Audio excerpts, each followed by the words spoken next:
does it take? It takes the dream.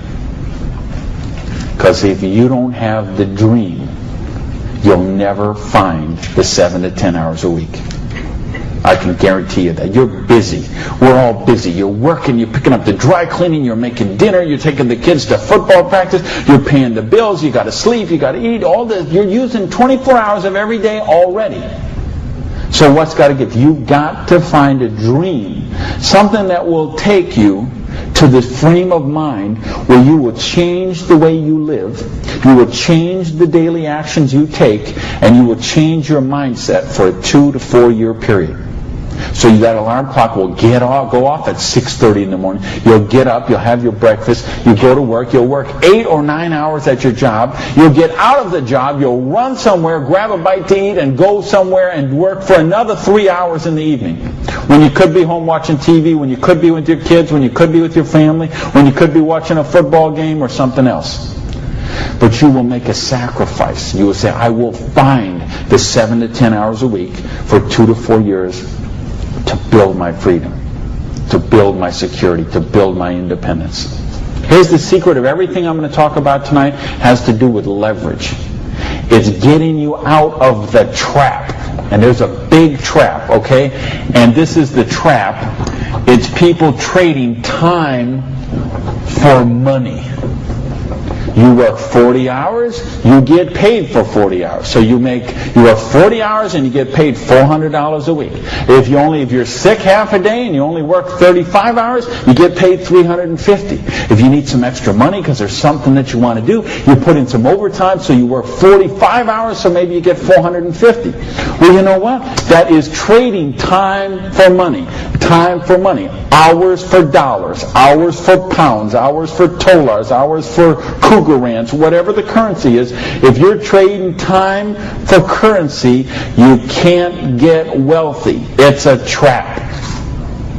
You got to put some leverage to work somehow to get out of that. But I started a study of prosperity. And here's what I found. 2 secrets of prosperity.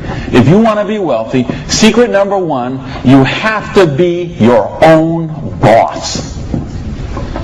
You ain't going to get rich working for other people. Because let me tell you a secret. I don't care how nice your boss is. I don't care how much your boss loves you and wants to help you. The truth is they have to buy you at wholesale and sell you at retail.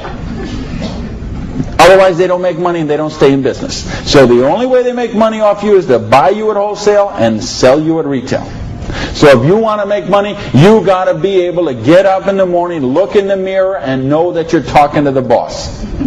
And issue number 2, and this is the most important thing, which we mentioned, you've got to employ the concept of leverage. And this is something, J. Paul Getty, who was one of the wealthiest people the world ever known, he understood this. And he was quoted oftentimes, this is probably his most famous quote, when he said, I would rather have 1% of the efforts of 100 people than 100% of my own efforts.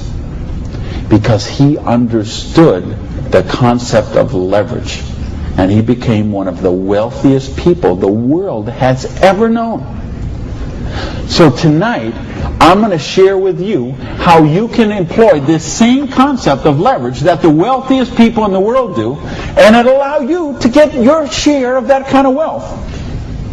Now, how do you put this leverage? It's a business called network marketing, sometimes called multi-level marketing. Sometimes we call it MLM for short. What is it? It's a business that allows you to leverage the efforts of other people who have a dream and are willing to trade that 7 to 10 hours a week to get a dream. So you're going to introduce them to the business. You're going to teach them a duplicatable system that they could follow and duplicate the same results with people that they're going to introduce to the business, and create this system that everybody can follow, and everybody will get a nice chunk of the organization that is built. And because you direct your own organization, because you are your own boss, you get some residual income out of the efforts of the people that you introduce to the business. That's the leverage. It's no different than when Madonna makes a record, and every time they play that CD, she gets a royalty of that. When Coppola does a movie, and that movie plays, it gets a royalty of that. This is how the average person can get leverage. See, if you got money, leverage is not a problem. You can leverage your money. You can buy stocks, bonds, invest in companies, invest in real estate, all that kind of stuff. I couldn't do that. If you could buy a franchise. If I would have bought a restaurant franchise instead of opening my own restaurant, chances are I'd still be in the restaurant business. But you know what? I couldn't afford the franchise fee. I didn't have that kind of money. Ask someone about the stock market, they'll tell you, unless you got $25,000 you can afford to lose, don't even get in the stock market. Well, I didn't have $25,000 I could afford to lose. I didn't have $25 I could afford to lose. Forget about. So I didn't have the money to leverage. And if you got a couple $100,000, couple million you can leverage, hey, maybe you don't even need to be here tonight. But I'm speaking to the rest of you who don't have that kind of money. And the rest of you who used to have that kind of money till the stock market tanked, and now your retirement fund is 40% of what it was 2 years ago.